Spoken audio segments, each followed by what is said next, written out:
বর্তমান সরকার প্রধানকে বলবো, যিনি সরকার প্রধানের দায়িত্বে আছেন, আপনি এই ছাত্র জনতার রক্তের দাগ শুকানোর আগে এই সমস্ত চাই আপনারা যেই স্বপ্ন নিয়ে, যেই আশা নিয়ে এই রাষ্ট্রের গুরুত্বপূর্ণ জায়গায় বসেছেন, যদি না করতে পারেন তাহলে এই স্বপ্ন আমাদের বাস্তবায়ন হবে না।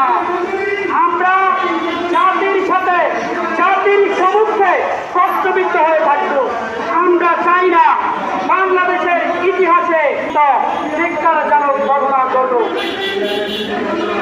আমরা শুধু চাই শান্তি। আমরা যদিও নতুন বাংলাদেশ অর্জন করেছি, একটি কথা আছে,